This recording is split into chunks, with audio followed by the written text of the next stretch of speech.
दोस्तों, ये कहानी कुछ अलग से ज्यादा डरावना और भयानक कहानी, जिससे सुनने ही आपको बहुत डर लगेगा और डर से शरीर कांप उठेगी। तो चलिए सुनते हैं एक डरावनी कहानी। और हाँ, वीडियो अच्छी लगे तो जरूर से लाइक, शेयर एंड सब्सक्राइब करना ना भूलें। चलिए शुरू करते हैं। अरे यार, तुम कहां ले आए?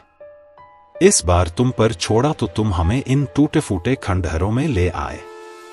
किला ही देखना था तो कोई ढंग का किला ढूंढते जो कम से कम जर्जर ना होता। अमित किले को देख मुंह बनाता हुआ राजीव से बोला। अच्छे भले किलों में तेरी इच्छा पूरी ना हो पाती। वहां की सिक्योरिटी बड़ी टाइट होती है। बहुत सर्च मार के मैंने इस किले का पता लगाया है, जो भूतिया भी है और जिसमें सिक्योरिटी भी नहीं है। यहाँ पर हम रात को भी आसानी से घूम सकते हैं। और उससे ज्यादा इंटरेस्टिंग बात बताऊं, कहते हैं यहाँ हर अमावस्या मौत का तांडव मचता है। राजीव बोला। मेरी मम्मी ने तो आज सुबह ही अमावस के लिए पंडित जी की थाली निकाली थी। इसका मतलब अमावस आज है, विनय बोला। चलो, इसका मतलब है कि आज कम से कम एक आधे भूत से तो सामना हो ही जाएगा, वरना शायद हम खाली हाथ ही लौट जाते। कहकर अमित ने जोर से ठहाका मारकर हंस पड़ा और उसके साथ बाकी सब हंस पड़े और सब अंदर चले गए। सबने अपनी अपनी पेंसिल टॉर्च जलाई और उसी के सहारे हर चीज देखने लगे। किला जर्जर होते हुए भी शानदार था। साफ पता चल रहा था कि किसी जमाने में बेमिसाल रहा होगा। राजीव सबको किले की कहानी सुनाने लगा। कभी इस किले ने बड़े शानदार दिन देखे थे, पर फिर यहाँ का राजा अचानक युद्ध में हार गया और उसे बंदी बना लिया गया। जीतने वाले राजा ने बड़ी बेरहमी से न सिर्फ राजा का बल्कि यहाँ की तकरीबन सारी प्रजा का भी कत्ल कर दिया। सिर्फ कुछ लोग ही छोड़े ताकि उन्हें अपनी चाकरी में वो लगा सके, और उनका भी इतना बुरा हाल उसने कर दिया था कि अगर वो मर जाते तो शायद बेहतर होता उनके लिए। और जब जीतने वाले राजा ने इस किले में रहना चाहा तो एक के बाद एक होते हादसों ने और लोगों के साथ हुई भयानक घटनाओं ने उसे समझा दिया कि जिन लोगों को उसने बेरहमी से मारा था वो अभी भी यही हैं। अस्वाभाविक मृत्यु के कारण किसी की गति नहीं हुई थी।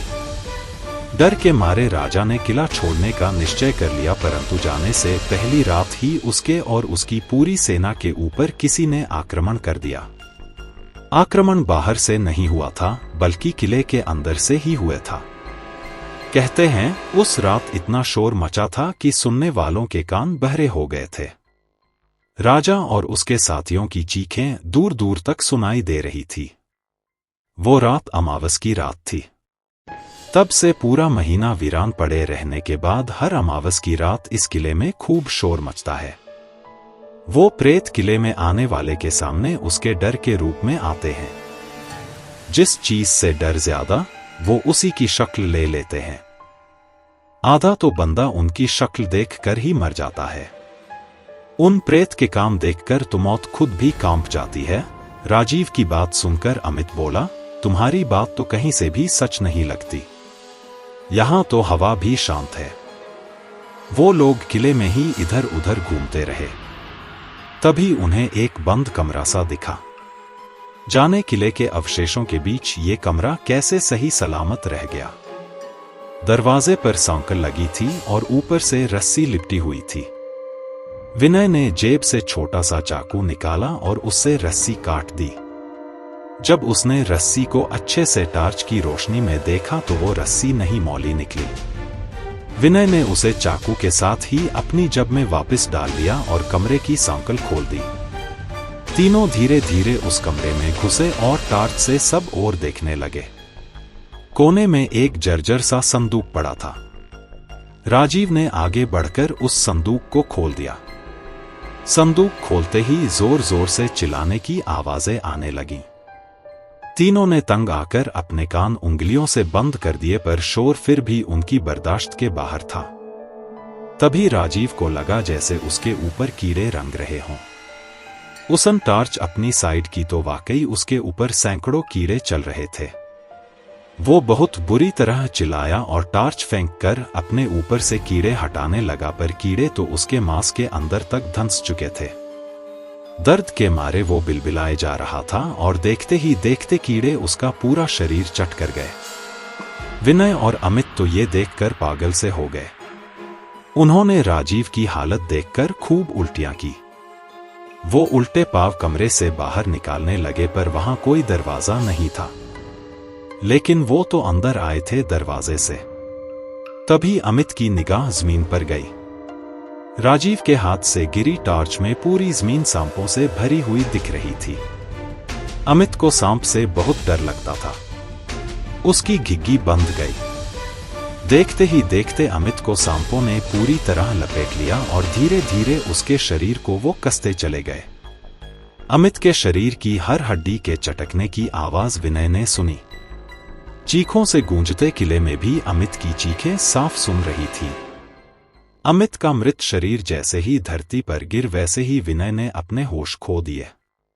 उसका दिल और दिमाग अब और कुछ सहन नहीं कर सकता था। धीरे धीरे रात बीत गई और किला खामोश हो गया। सूरज की रोशनी विनय के मुंह पर पड़ती है तो उसकी आंखें खुल जाती हैं। वो इधर उधर देखता हुआ सोच में पड़ जाता है। तभी उसकी आंखों के आगे रात की सारी घटनाएं एक एक करके दौड़ जाती हैं।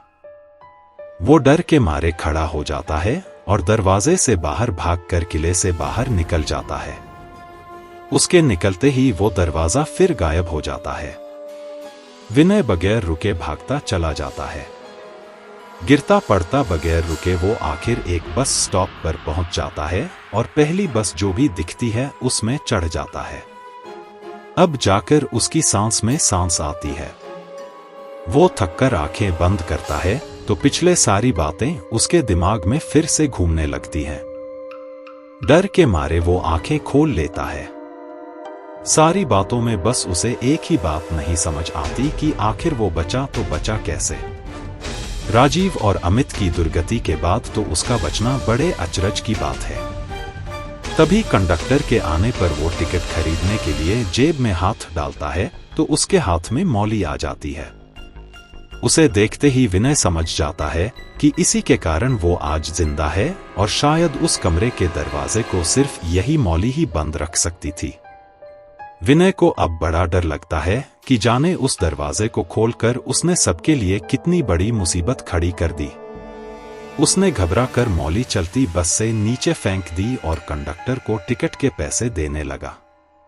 पर यह क्या, वहां कंडक्टर नहीं बल्कि प्रेत खड़ा था और देखते ही देखते पूरी बस उस किले वाले कमरे में बदल गई और अब सिर्फ शोर था और चीखें थी। दोस्तों, वीडियो अच्छी लगे तो लाइक, शेयर एंड सब्सक्राइब करना ना भूले।